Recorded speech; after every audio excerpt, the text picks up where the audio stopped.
आता हेच इकडे लिहितो. She is such a nice girl. आता बघा, she is such a nice girl या वाक्याचा अर्थ काय? She is such a nice girl या वाक्याचा अर्थ काय? बजावले. याचा अर्थ सांगा. इट इज सो हार्ड याचा अर्थ काय? मी ज्या अर्थी अर्थ विचारतोय त्या अर्थी सोपा नाही ते निश्चित आहे, पण त्याचा अर्थ मला माहिती आहे की तुम्हाला तो अर्थ माहिती आहे, फक्त तुम्हाला माहिती नाही, तुम्हाला तो अर्थ माहिती आहे, मला सांगायचंय काय असेल अर्थ.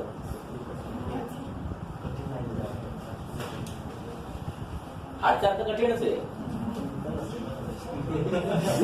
इथे पण तोच आहे. इट इज सो हार्ड इथे पण तोच आहे. कठीणच अर्थ आहे. फक्त मला या वाक्याचा अर्थ सांगा, कारण का मेन आहे ना ते ह्याच्यामध्येच आहे ना. हा रूल जो सांगणार आहे तुम्हाला समजावून तो केवळ इथेच तुम्हाला समजणार आहे. जर अर्थ समजला तर. कठीण नाही. अगं असं काय करते सो म्हणजे काय? मी म्हटलं यू आर सो ब्रिलियंट म्हणजे काय तू ब्रिलियंट नाही?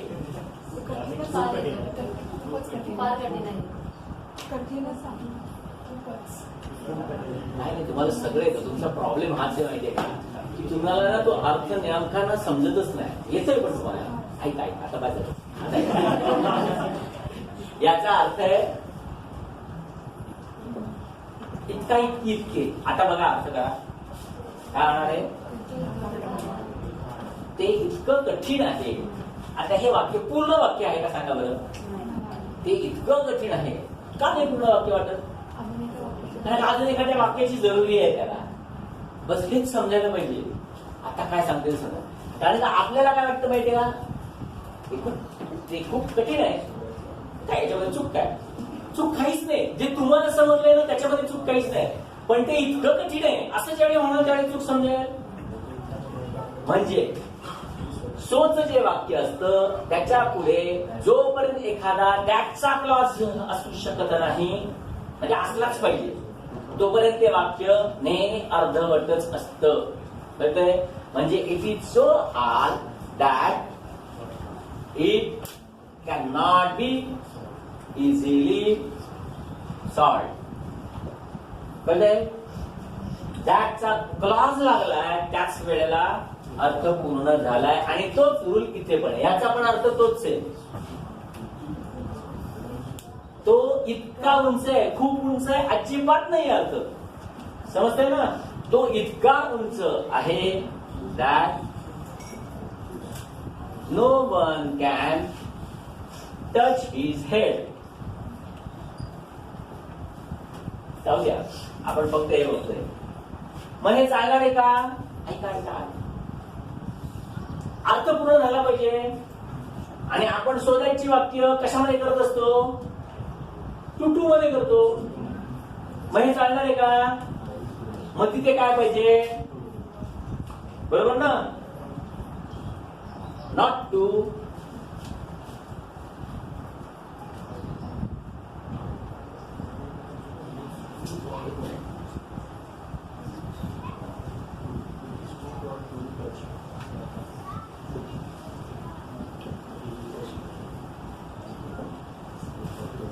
बरोबर ना?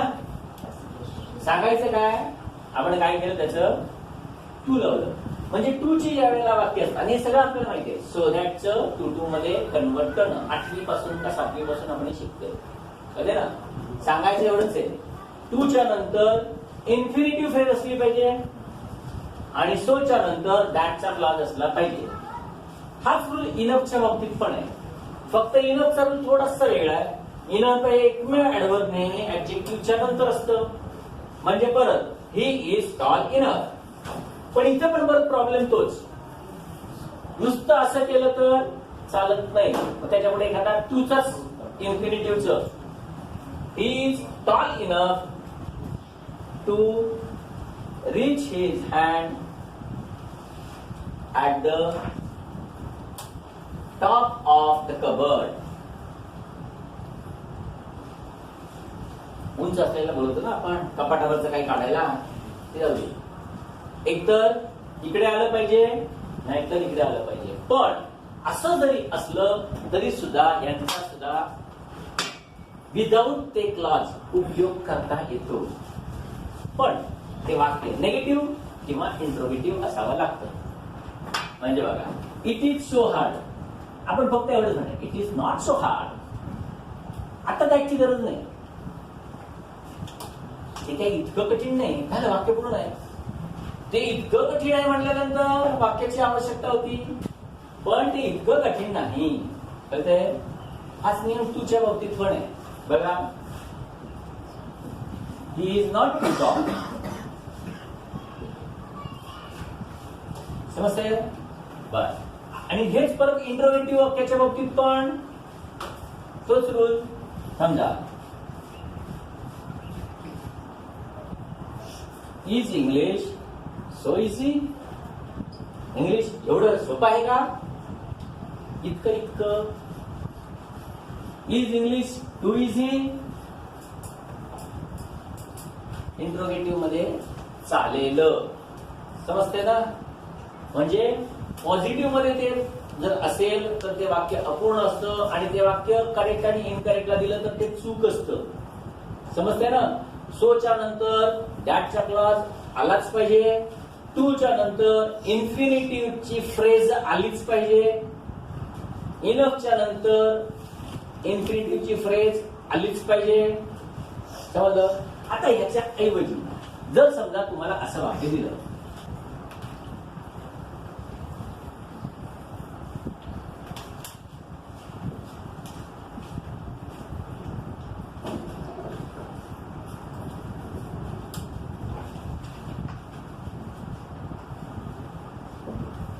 they are very brave so they cannot be defeated. बरोबर आहे? अजूनपर्यंत परीक्षेत येऊन गेलेलं नाही, कदाचित येईल. काय सांगायचं? समजा आता याचं तुम्हाला फक्त सांगितलं use enough and rewrite the sentence. आता तुम्हाला काहीच लिहायचं नाही, तुम्हाला तर खाली दिलेलं असतं. बरोबर ना? फक्त काय करायचं? दे आर ब्रेव इनफ. आता हे वापरता येणार नाही, कारण का? आपण काय बघितलं? टू ची फ्रेज लागते. कळलं ना? मग दे आर ब्रेव इनफ आणि not to be defeated. Infinitive. समजलं ना? काही नाही, अजूनपर्यंत आलं नाही, पण उद्या समजा तुम्हाला हे दिलं, हे कंपाऊंड सेंटेन्स आहे. सो असल्यामुळे सेंटेन्सचे प्रकार नंतर बघू. एक देताना काय दिलं जाऊ शकतं तेवढं फक्त मी सांगतोय. म्हणजे हे कंपाऊंडचं आहे, कंजंक्शन आहे.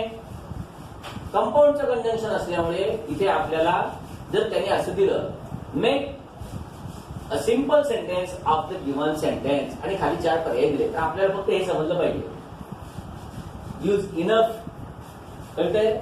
याने होऊ शकतं, आणि टू नी पण होऊ शकतं. To two T double O too two. Enough टूची वाक्य टू नी पण होतील. आता इकडे फक्त आपल्याला एवढं दिलं, यूज इनफ तरी किंवा make simple sentence of the given compound sentence. कळते ना काय सांगितलं ते? गुड, वेल, बेटर आणि बेस्ट हे तुम्हाला माहिती आहे. तसंच बॅड, वर्स आणि वर्स हे असं सगळ्यांना माहिती झाले, आणि आता परत काही देतील असं नाही. पण तरी सुद्धा कोणाचं लक्षात आलं नसेल तर अशा काही जणांसाठी हे फक्त ठेवलेलं आहे. हे नेहमी ऍडजेक्टिव्ह म्हणूनच वापरलं जातं, आणि हे नेहमी ऍडवर्ब म्हणूनच वापरलं जातं. असं दिलेलं आहे काहीतरी. शी इज अ वेल प्लेयर. चालणार नाही, गुडच पाहिजे. बरोबर ना? आणि ते शी प्लेज गुड. इथे गुड कधी चालत नाही. तसं दिस इज वर्स दॅन दॅट. वर्स चालणार नाही कारण की सुपरलेटिव्ह आहे. असं अजून मधून काहीतरी असं एखादं सोपं 1 मार्कासाठी देतात, थोडा मार्क आपल्याला मिळून जातो. 1984 पासून 2016 पर्यंत कधी न आलेले रूल 17 मध्ये एकदा आले, 18 मध्ये दोनदा आले. तोपर्यंत सगळे झोपलेले होते. जाऊ दे, हे रूल सगळ्यात महत्वाचे रूल आहेत इंग्लिशमध्ये. अर्थात ऍडव्हर्ब ऑफ डिग्री आहे, डिग्री प्रमाण वाढवतं, बरोबर ना. बर, आणि ते कसं वाढवते आपल्याला माहिती. जाऊ दे, आपल्याला सगळ्यात सोपं त्याच्यामध्ये लक्षात काय ठेवायचं. आतापर्यंत परीक्षेमध्ये फक्त एकच रूल विचारला गेलेला आहे. आपल्याला त्याचे पुढचे 2 रूल मी सांगून ठेवतो. अजूनही त्याच्या पुढचे रूल आहेत, पण इतके काही त्याची गरज नाही. आता 2 रूल मिळाले, बरोबर झाले. सगळ्यात पहिल्यांदा फक्त पॉझिटिव्ह मध्ये जर ऍडजेक्टिव्ह असेल तर तिथे व्हेरी वापरतात, आणि कंपॅरेटिव्हला कधी व्हेरी वापरलं जात नाही. त्याच्यासाठी फक्त मचच वापरलं जातं. म्हणून आपल्या ऐकण्यामध्ये पण असेल, it is much more difficult, it is very much difficult कधीच नसतं. सांगायचं काय समजतंय ना. कंपॅरेटिव्हच्या आधी नेहमी मच वापरायचं, आणि याच्या अगोदर पॉझिटिव्ह डिग्री जर असेल तर त्याच्यापूर्वी व्हेरी वापरायचं. दुसरा नियम, आयएनजी असलेली जर पार्टिसिपल दिसतील, याचा अजून पण वेगळा रूल आहे, पण त्या वेगळ्या रूलच्या याच्यामध्ये जाऊ नका, कारण तो थोडासा डोक्याला ताप देणार आहे. आतापर्यंतचा रूल फक्त एवढाच लक्षात, आयएनजीचं पार्टिसिपल असेल तर तिकडे व्हेरीच वापरायचं, आणि हे असेल तर तिकडे मात्र मचच वापरायचं. इट इज व्हेरी इंटरेस्टिंग आणि आय एम व्हेरी इंटरेस्टेड नाही, मच इंटरेस्टेड. कळतंय ना. आयएनजी असेल हे कळतंय, आणि पास्ट पार्टिसिपल जर असेल तर हे वापरायचं. व्हेरीच्या नंतर म्हणजे तुम्हाला सुपरलेटिव्ह डिग्रीमध्ये थोडक्यात सांगायचं काय, सुपरलेटिव्ह डिग्रीमध्ये जर, कारण का हे दोन्ही डिग्रीमध्ये चालतं. सुपरलेटिव्ह डिग्रीमध्ये ज्या वेळेला हे वापरलं जातं, व्हेरी वापरलं जातं, त्यावेळी ते असं वापरलं जातं, द व्हेरी बेस्ट किंवा the very cleverest, the very strongest. समजतंय का. सुपरलेटिव्ह डिग्रीमध्ये असेल तर ते अगोदर वापरलं जातं, पण इथे जर सुपरलेटिव्ह मध्ये वापरायचं असेल तर ते मात्र सुपरलेटिव्ह डिग्रीच्या पूर्वी वापरतात. आणि हे ना, हे असले शब्द आहेत ना, एवढे फक्त पाठ करून ठेवा. The very best, much the best, the very best, much the best. 4-5 वेळा म्हटलं परीक्षेमध्ये. मग आता इथे द बेस्टच्या ऐवजी द मोस्ट आलं तर मच आलं पाहिजे, एवढं फक्त समजलं पाहिजे. कारण का तुम्हाला कुठलंच वाक्य बनवायचं नाहीये, कळतंय ना. फक्त ओळखायचंय, आणि ते ओळखता येण्यासाठी फक्त एवढं लक्षात ठेवा, पार्टिसिपल पॉझिटिव्ह, कळतंय ना. मग उद्या कुठली तिकडे डिग्री ज्यावेळी दिली असेल तर ती डिग्री तर आपल्याला ओळखता येतेच. मोर असेल तर कुठली आहे, इयर असेल तर कुठली आहे, बरोबर ना. फास्ट असेल तर पॉझिटिव्ह आहे, फास्टर असेल तर he ran much faster, very faster नाही चालणार, पण ही रॅन व्हेरी फास्ट चालेल. समजतंय ना. आणि हे कळलं, एवढंच लक्षात ठेवा. स्पर्धा परीक्षेला ह्याच्यापेक्षा जास्त अभ्यास वेगाने मनका करण्याची आवश्यकता नाही. दुसरं अजून एक वापरलं जातं ते फेअरली आणि रादर, असे 2 वापरले जातात. हे पण परत डिग्री वाढवणारे ऍडव्हर्ब आहे. ह्यांचा नियम काय, चांगल्या अर्थाचे म्हणजे ज्या ऍडजेक्टिव्हचा अर्थ चांगला आहे त्यांच्या ठिकाणी फेअरली वापरायचं असतं, आणि वाईट अर्थाचे असतात त्यांच्यासाठी रादर वापरायचं असतं. आता हा चांगला अर्थ का, तर फेअरचा अर्थ गोरा आहे माहिती तुम्हाला, चांगला गोरा, बरोबर ना. त्यामुळे चांगल्या अर्थासाठी हे वापरायला लागतं, कळतंय. बरं, ह्याचा अर्थ तुम्ही मला समजा मी असं म्हटलं, शी इज फेअरली ब्युटिफुल, याचा अर्थ काय असेल.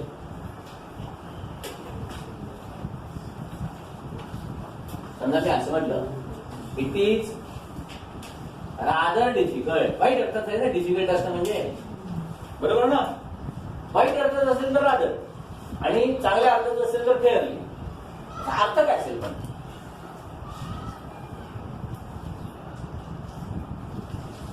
डिग्री वाढवते, जसं सोनी मगाशी डिग्री वाढवली, इनफनी डिग्री वाढवली, तसं ह्यांनी पण डिग्री वाढवण्याचं, कमी जास्त करण्याचं काम करतो. काय अर्थ असेल? आपला प्रॉब्लेम, मी मुद्दाम तुम्हाला अर्थ काय विचारते माहितीये का? कारण तुम्हाला हे पण अर्थ कसे काय माहिती नाही, माहित असले पाहिजे यासाठी विचारते. तरी पण काय अर्थ असेल याचा? Fairly beautiful. व्हेरी ब्युटिफुल म्हणजे काय तर समजतं की नाही? She is very beautiful, she is very practical. समजतं? खूप खूप सुंदर आहे. Very very very very pretty. बस सांगायचं काय? तिकडे तुम्हाला समजतं, बरोबर आहे ना? मग ह्याचा अर्थ काय होणार?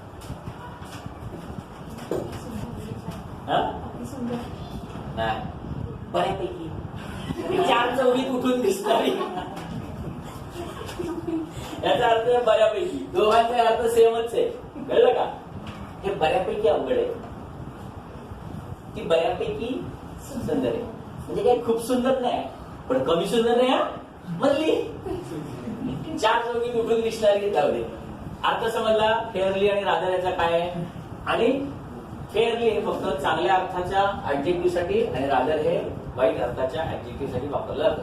पण ह्याच्या बरोबर आता इथे तर ठीक आहे, म्हणजे एवढंच जर वाक्य दिलं ना तर तुम्हाला तो चांगला अर्थ आहे का वाईट अर्थ आहे ते समजू शकतं. म्हणजे ह्याच्याऐवजी फेअरली डिफिकल्ट दिलं तर तुम्हाला समजलं पाहिजे हे चांगलं नाही, कारण काय हे याचा अर्थ चांगला नाहीये, बरोबर ना? त्यामुळे हे तर तुम्हाला तसंच इथे she is rather beautiful. Rather beautiful म्हणजे खूप त्रास देते, त्रास होतो तिच्या सौंदर्याचा, असा अर्थ होईल. सांगायचा अर्थ समजला म्हणजे हे चालणार नाही एवढं तर समजलं. आता पुढे जाऊ. आता ह्याच्याबरोबर दुसरा नियम काय लक्षात ठेवायचं बघा. हे चांगल्या अर्थाचं आणि वाईट अर्थाचं इथपर्यंत ठीक आहे, जे बेसिक रूल आहे. पण स्पर्धा परीक्षा बेसिकच्या वरती जायला लागली आणि त्याच्यामध्ये ह्याचा सगळ्यात महत्वाचा उपयोग म्हणजे जर मानवाला किंवा तिथे असलेल्या जे काही वाक्य आहे त्या वाक्यामध्ये त्या ऍडजेक्टिव्हचा अर्थ अनुकूल असेल, अनुकूल अर्थ, तर फेअरली वापरतात. आणि त्याचा प्रतिकूल अर्थ असेल त्या ऍडजेक्टिव्हचा तर मात्र तिकडे रादर वापरलं जातं. उदाहरणार्थ बघा, हॉट म्हणा किंवा कोल्ड म्हणा, वॉर्म म्हणा, कळलं ना? हे अशी जी काही ऍडजेक्टिव्ह आहेत, आता मला एवढी आठवली आता, नंतर आठवलं तर बघू. सांगायचं का, ही जी सगळी ऍडजेक्टिव्ह आहेत ना ही दोन्ही प्रकार, म्हणजे कधी कधी ती चांगली पण असतात अनुकूल अर्थाची आणि कधी कधी वाईट पण अर्थाची असतात. जसं -5 टेम्परेचर आहे, -5 आणि थंड पाणी पित आहे, तब्येतीला खूप चांगलं, अजिबात नाही. म्हणजे तिकडेच थंड जे आहे -5 ला जाऊ दे. 10 डिग्री सेंटीग्रेड तुमच्या कोल्हापूरला 10 नाही पडत का? तर आमच्या पुण्याला पडतो कधी कधी 9 पर्यंत पण येतं. जाऊ दे, सांगायचं काय फक्त एवढी जर थंडी असेल तर त्याच्यामध्ये चिल थम्सअप पाहिजे मला, असं म्हणणारा महामूर्ख असेल. पण तेच तेवढ्याच त्याच्यामध्ये तेवढंच जर समजा खूप गरमी असेल, पुण्याला असते आमच्याकडे अगदी कधी 42 पर्यंत पण जातं, त्यावेळेला मात्र जर चिल थम्सअप मागितलं तर नाही, मला ना आता वाफायची कॉफी पाहिजे, चालेल का? म्हणजे गरम तेच, कळलं का? पण जर गरमीमध्ये म्हणजे उन्हाळ्यामध्ये जर गरम आणि तेच थंडीमधलं गरम, अनुकूल अर्थ प्रतिकूल अर्थ सांगते, कळते ना? आता बघा, समजा मी असं म्हटलं, it is fairly good to cut the trees for industrialization.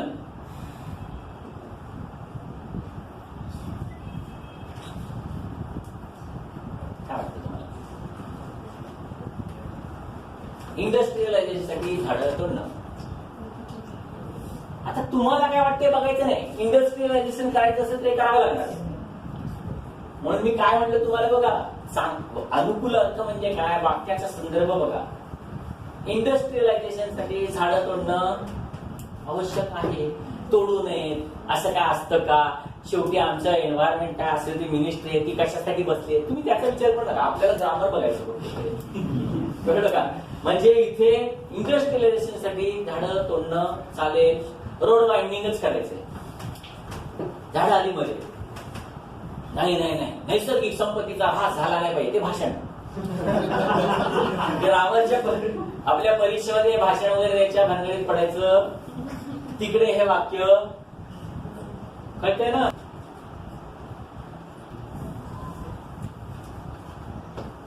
Cold coffee winter मध्ये घ्यायची चालेल का, म्हणजे तिकडे राहत पाहिजे,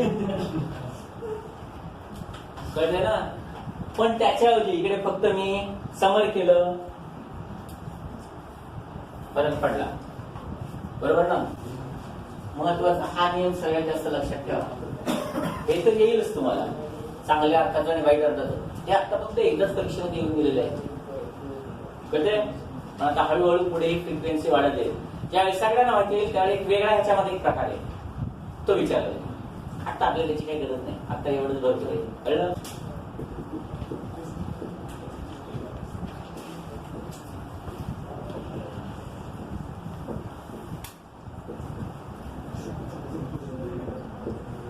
it is nothing else than your laziness. हे दुसरं तिसरं काही नसून तुझा आळशीपणा आहे. नथिंग एल्सच्या नंतर कधीही दॅन येता कामा नये, फक्त बटच.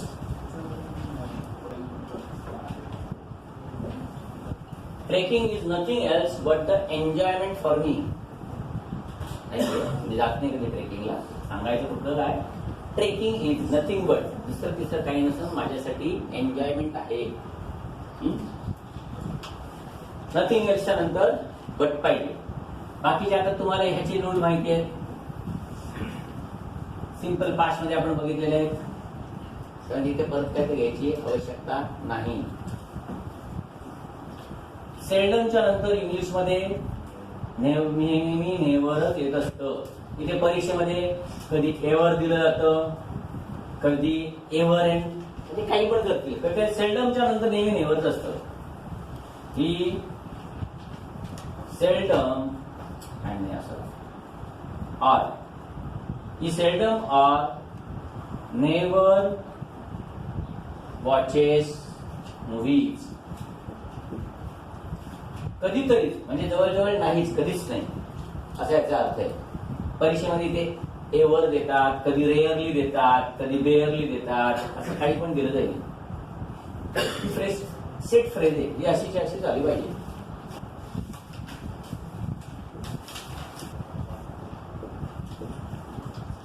ओनली आणि even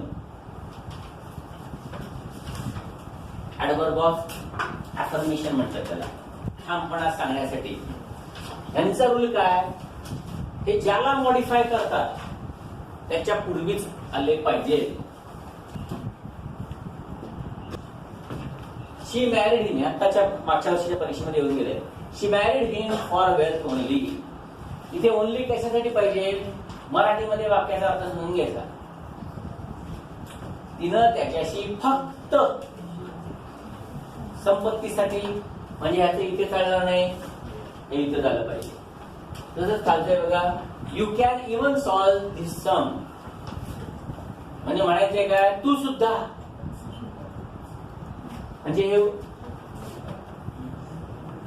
even you can solve this sum, हे सोपं आहे, पण तरी पण एका परीक्षेला येऊन गेलं. आता ते फक्त वाक्याचा अर्थ समजण्यावरती आहे. वाक्याचा अर्थ समजला लगेच समजेल. आता इंग्लिश मध्ये एक दुसरा महत्वाचा नियम, परीक्षेमध्ये याच्यासाठी काय लक्षात ठेवायचं बघा.